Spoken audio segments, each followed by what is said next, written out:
Pangastu pangastuti kadang-kadang adilan sedulur. Rahayu, rahayu, rahayu.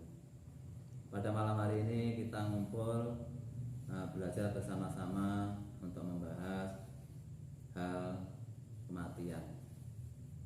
Jadi kita di sini untuk membahas hal kematian itu jarang yang bisa mengerti, masanya sangat-sangatlah mengandung suatu rahasia, intinya seperti itu. Monggo saudara yang mau bertanya silahkan, kita sharing bersama-sama. Gini kan, mau tanya ini masalah hal kematian. Apakah yang dikatakan mati itu kehilangan jasmani? Orang mati itu belum bisa dikatakan kehilangan jasmani. Tapi saat jasmani sudah mengalami pemurnian baru bisa dikatakan kehilangan jasmani. Jadi orang mati itu masih taraf tidak bisa menggunakan jasmani, sebab belum kehilangan pada umumnya. Seperti itu, Pak. Monggo, Pak, sing tanya malih, monggo.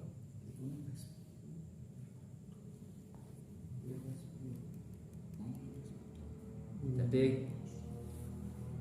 tak mudah mengembalikan jasmani ke asal, apalagi ke murni, kan? Sebab belum ada yang lain. Jika ada, tentu tidak dibilang asal, karena sudah penggabungan. Intinya seperti itu. Jadi alamnya kulit, daging, balung sumsum itu sebab hancur adanya hawa. Di masa hidupnya mendominasi hawa itu untuk kembali ke murninya. Contohnya orang yang sering marah-marah itu cepat tua. Ini seperti itu.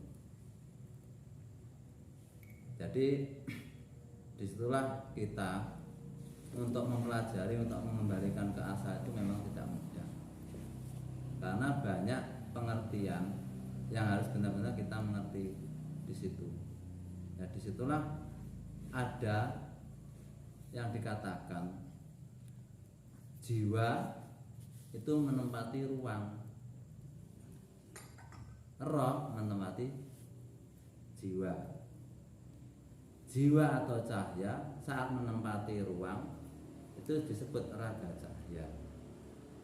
Tapi tidak semua jiwa itu mempunyai raga. Jadi disitulah kita harus mengerti dalam menggali untuk mengembalikan jasmani kita ini. Seperti itu kita harus benar-benar mengerti suatu panu dan kawaruhnya. Di situ jelasnya.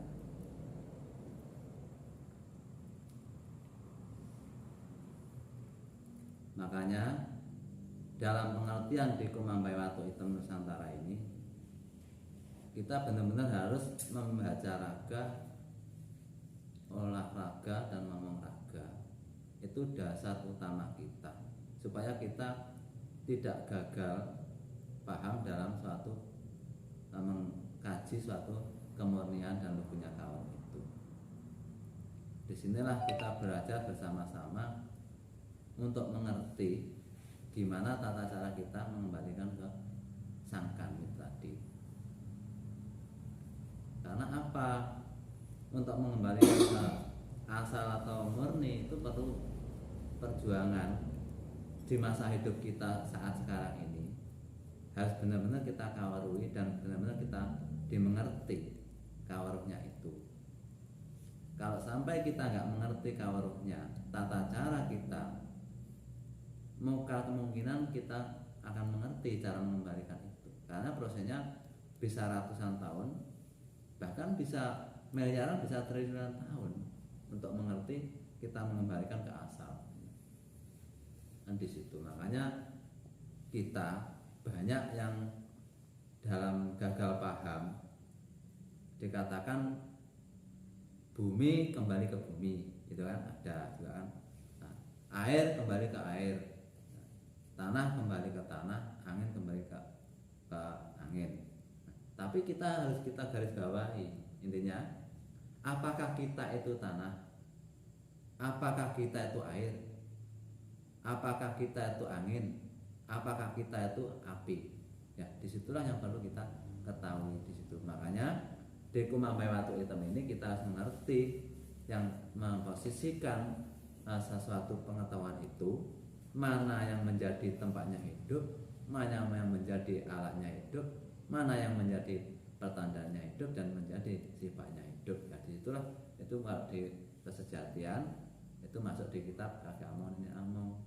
Intinya seperti itu. Sudah paham? Jadi disitulah belajar kita. Sedikit demi sedikit kita akan memahami. Dengan berjalannya waktu kita akan paham. Kita saling mencerahkan, saling asah asuh, dan saling berbagi untuk menambahkan mana yang kurang dan mana yang lebihnya. Intinya di situ aja. Jadi cukup pembelajaran kita malam ini. Lain waktu kita sambung lagi. Rahayu. Kang Istu.